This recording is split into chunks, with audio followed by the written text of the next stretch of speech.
TV Imaculada, o Evangelho em primeiro lugar.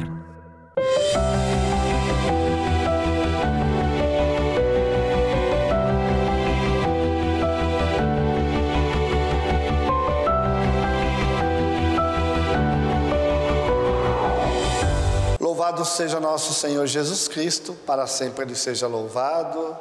Amados e amadas de Deus, estamos iniciando o programa Semeando a Boa Nova. O Senhor esteja convosco, Ele está no meio de nós. Proclamação do Evangelho de Jesus Cristo, segundo Marcos. Glória a vós, Senhor. Naquele tempo, Jesus saiu de novo da região de Tiro, passou por Sidônia e continuou até o mar da Galileia, atravessando a região da Decápole. Trouxeram então um homem surdo, que falava com dificuldade, e pediram que Jesus lhe impusesse a mão. Jesus afastou-se com o homem para fora da multidão. Em seguida colocou os dedos nos seus ouvidos, cuspiu e com a saliva tocou a língua dele. Olhando para o céu, suspirou e disse: Éfata, que quer dizer, abre-te. Imediatamente seus ouvidos se abriram, sua língua se soltou e ele começou a falar sem dificuldade.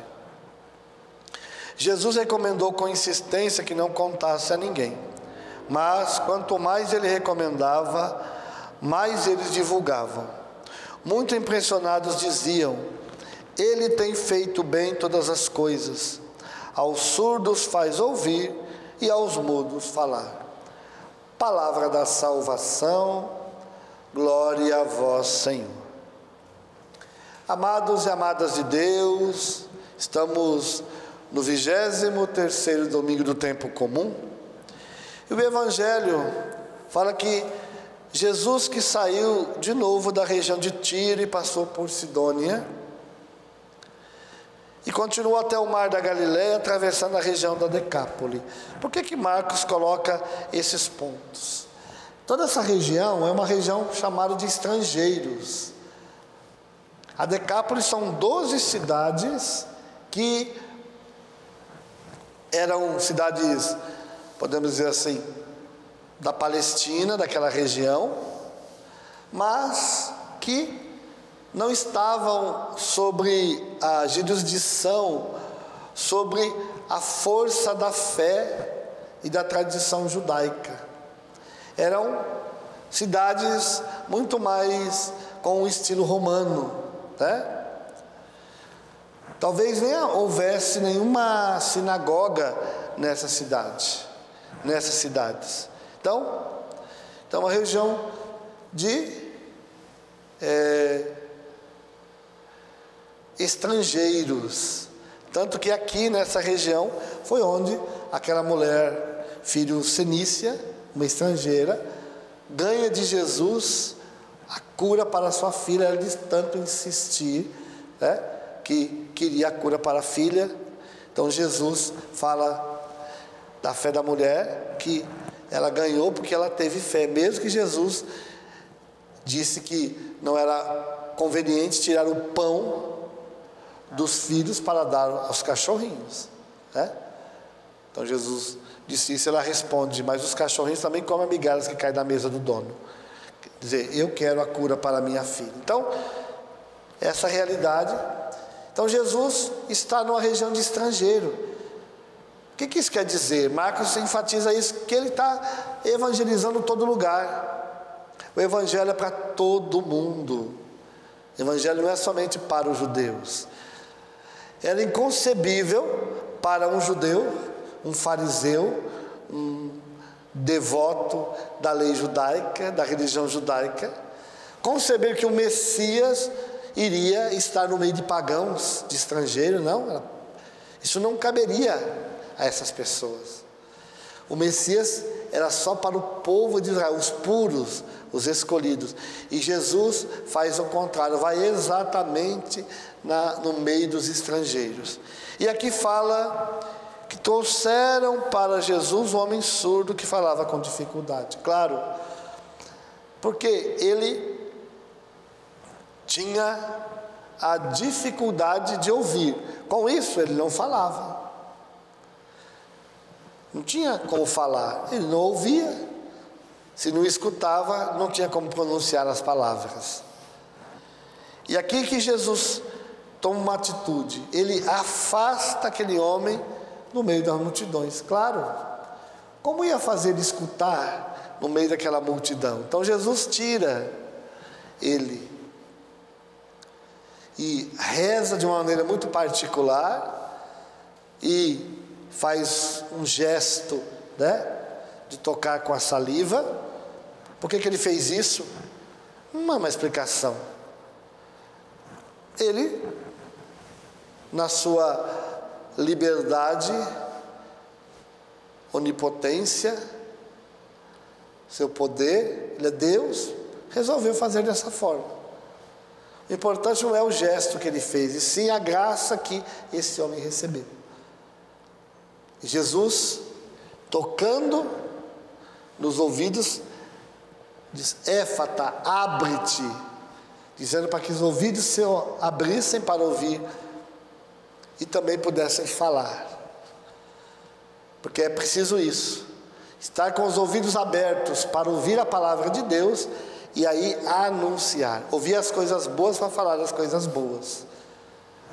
E esse homem é curado e passa a ouvir e falar sem dificuldade, está livre.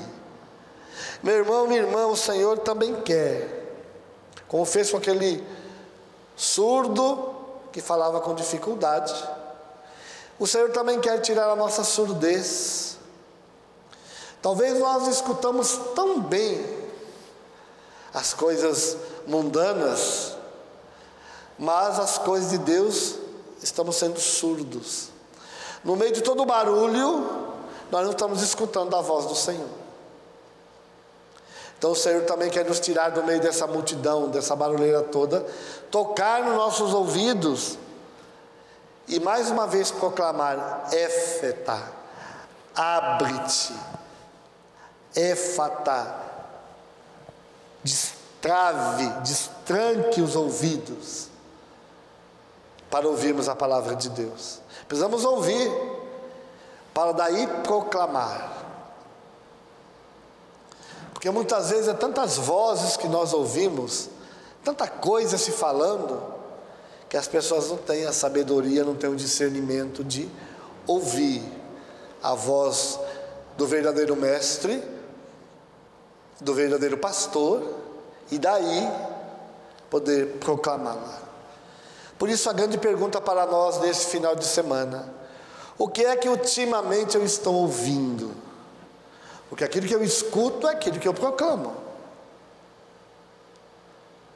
Há um outro provérbio que diz que a boca fala daquilo que o coração está cheio.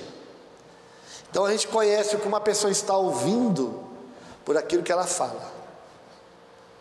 As palavras dela refletem o que ela está ouvindo. Então a grande pergunta é: o que é que você está ouvindo ultimamente? Os seus ouvidos estão sendo instrumentos para ouvir que tipo de fala? Porque daí é o que você vai pronunciar. Se os nossos ouvidos estão ouvindo a palavra de Deus, ouvindo as coisas boas, ouvindo bons ensinamentos, ouvindo boa música, não precisa ser só música cristã, católica, não. Existe muita boa música, chamada secular, de boa letra, de bom ritmo, que faz bem. Agora, meu irmão, minha irmã, tem determinadas músicas que nenhum ser humano deveria ouvir. Não só porque é cristão católico, mas porque não agrega nada. E aí a pessoa vai pronunciar isso. E começa desde as crianças. Desde as crianças. Quando você escuta certos assuntos que uma criança está falando, você consegue perceber o que é que ela vê, o que é que ela fica escutando, o que é que ela escuta em casa, o que é a conversa da família, dos pais, porque é isso que ela reproduz, ela que está ouvindo. Então nós precisamos pedir que o Senhor nos ajude a sermos mais seletistas com aquilo que a gente escuta. E purificar os nossos ouvidos para a gente falar. A gente falar as coisas boas. A anunciar as coisas boas. Ah, padre, mas tem tanta coisa errada nesse mundo. Sim, tem muita coisa errada, sempre houve coisa errada, problemas, dificuldades, maldades, sempre houve. Nós ouvimos no domingo passado que é do interior do homem que saem essas coisas. Agora, se nós ouvimos coisas boas, se nós alimentamos o nosso coração, a nossa mente com as coisas boas, é isso que nós vamos proclamar. Agora, se nós nos alimentamos com a podridão, se nós nos alimentamos com a lavagem desse mundo, nós vamos pronunciar isso. É simples assim. Então precisamos mudar a nossa maneira de nos comportar. Não adianta a gente ficar criticando certas mídias sociais, se nós continuamos nos alimentando dela. A gente tem que fazer o quê? Nos desligar delas e passar a alimentar a nossa mente, o nosso coração, entrar nos nossos ouvidos as coisas boas, porque aí nós vamos poder falar do que é belo, do que é verdadeiro, do que é santo e daquilo que nos edifica, que nos leva para o céu. Então que o Senhor nesse final de semana venha purificar os nossos ouvidos, venha purificar os nossos lábios, para sermos homens e mulheres ouvintes atentos à palavra de Deus e anunciadores da sua vontade. Louvado seja nosso Senhor Jesus Cristo, para sempre Ele seja louvado. Que Deus possa abençoar você, abençoar a sua casa e a sua família, em nome do Pai, do Filho e do Espírito Santo. Amém. Salve Maria Imaculada.